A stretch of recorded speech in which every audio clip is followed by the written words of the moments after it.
Hello guys, Charles here and welcome back to my channel. So today I want to talk about swing. And swing is a real challenge for everybody, but especially for us players who maybe have come from a different genre. So many guitarists, of course, it's a rock and blues background moving into jazz. And it can be really difficult to get to grips with what swing is and how to achieve it effectively. Now, one of the reasons it's so hard to learn how to swing is because swing is this kind of abstract concept which can't really be defined. It's something that can be experienced and felt, but not really notated or taught. You have to teach yourself swing. Now, if you're a rock or a metal player, you'll be used to playing quite metronomically and quite straight. Now, that's not saying there's no groove or no swing at all, but we're used to playing at the very, very straight end of the spectrum. And on the opposite side of the same coin, we've got blues players who are very used to playing a kind of extreme shuffle, which comes from boogie-woogie and ragtime piano players, which is more like a 12/8 feel than anything else. Now, swing can exist anywhere from dead straight all the way up to that 12/8 shuffle feel. It's more how you express those rhythms and how you articulate yourself within that spectrum. It's impossible to define it as a fixed rhythm because, as I say, it can live anywhere within that framework. So to give a couple of examples of players, we've got someone like Pat Martino, who's known for playing really pretty straight most of the time. And then at the opposite end of the spectrum, you've got someone like maybe John Scofield or even piano player Brad Mehldau, who are really loose and free with their time. But all three of those guys, no matter where they live on that spectrum, they all swing really, really hard. So as a guitarist with a rock background myself, I really try nowadays to take the time to focus on developing my swing, even if it's just a couple of minutes every time I pick up the instrument. And I thought I would share with you a couple of the exercises which I've found quite helpful on my own journey. Now, I would say at this point that one of the curses and blessings of swing is that you never master it. The best players in the world are still always working on their time and their tone and really trying to lock in with the other players around you. So don't worry if this is a really difficult concept for you at first, or if you don't feel like you're really getting it.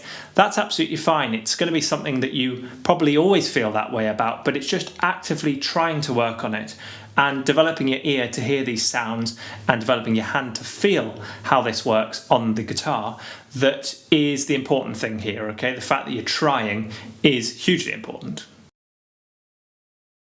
So the first little exercise I want to share with you today is inspired by the second line New Orleans marching rhythm.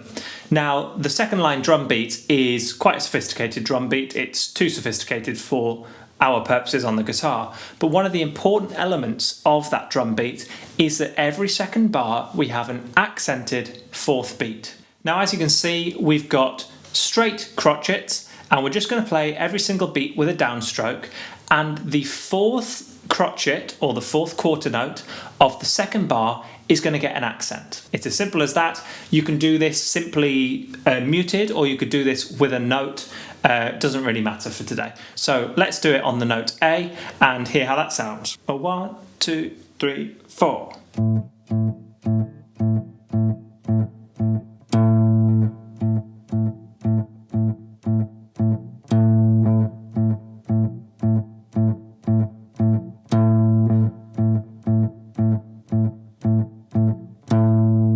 Okay, so a really simple exercise. I'm really hammering that accent to make the point. It doesn't have to be as hard as that, but hopefully you understand the general idea here. Now, you can also tie that fourth note over to the first note of the next bar. So we could have a 2-beat note at that point, which would sound like this. 1, 2, 3, 4.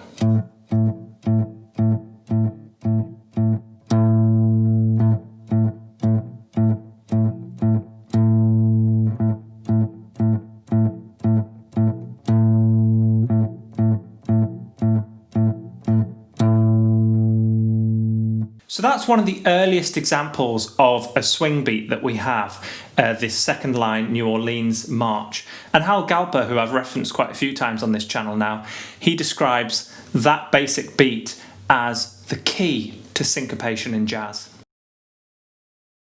Now, the next little exercise is we've started with our marching band there, and we're marching in 4 or 2. It doesn't really matter how you decide to count that. But jazz is definitely in eighth notes.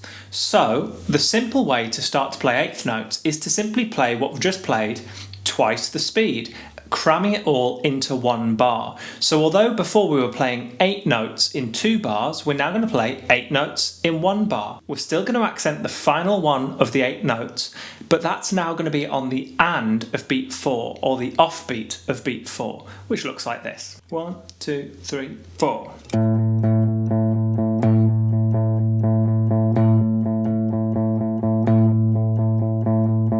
So you hear I'm really strongly accenting that and beat. Now again, it's not necessarily going to be that accented. I'll explain in a second how you decide exactly how much to do these accents, but just make sure you've got that rhythm down. You'll notice now that I'm alternate picking. So finally, we're going to go into a combination of the two. So we're going to go back to a 2-bar phrase, but the first bar is going to be the exercise we've just played, 8th notes with that accented offbeat of the 4th beat. The second bar is still going to be 8th notes because we're trying to play jazz, but the 4th beat is going to get the accent as it did originally in the first exercise. That would sound like this. 1, 2, 3, 4.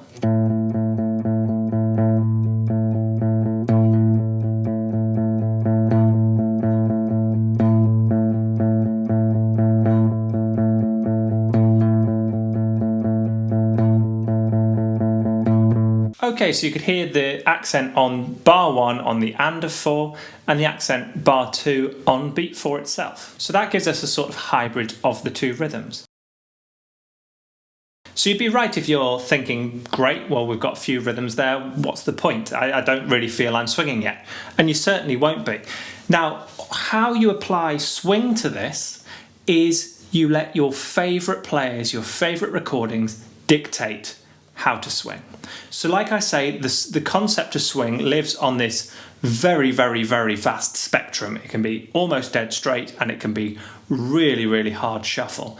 Whatever you like the sound of, whichever players you admire, all you're going to do is put their recordings on and you're going to play these rhythms that we just looked at today over the top of the recordings, and you're going to let the sound of the recording influence the exact precise picking of your right hand.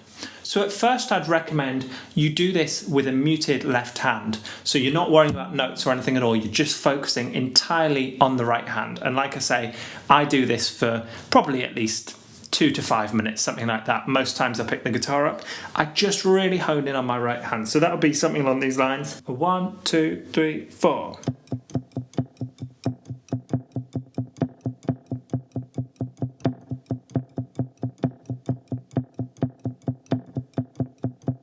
So I would just be doing that over the top of the recording, and depending on who I was listening to, which player, whereabouts they exist on that spectrum, my right hand can be moving at vastly different ratios of down to upstroke. Once you're feeling that you're really honed in on the swing, you can maybe start adding bass notes in the left hand. You could then maybe start to try and improvise in eighth notes or practice your scales in eighth notes, whatever it is, but focusing on those accents, because those accents really highlight the swing in the recordings. So I hope you found that one helpful, guys. It's a really difficult topic to teach and it's a really difficult topic to learn, and it's something I'm constantly working on in my own playing. But the takeaway that I hope you get from this lesson is that let the recordings themselves dictate your swing. Find guys who are undeniably swinging and try your best to imitate them. And by copying a handful of different players, you'll start to find your own pocket and you'll find exactly where you want to be swinging, and you can start to develop that unique swing to you and work on that, polishing that up for the rest of your life. Please let me know down below in the comments if there's any other topics you'd like to see covered on this channel. Please do give this video a like, subscribe, ding the notification bell, and share with any of your friends who can't swing to save their lives. And as always, I hope you're all doing very well, getting plenty of practice in, and I very much look forward to seeing you in the next one. Cheers! Roll up, let me embed a story you'll never forget. A drip, drip, but drowning in debt now. You can't buy your way out, and I heard you find it difficult to cope.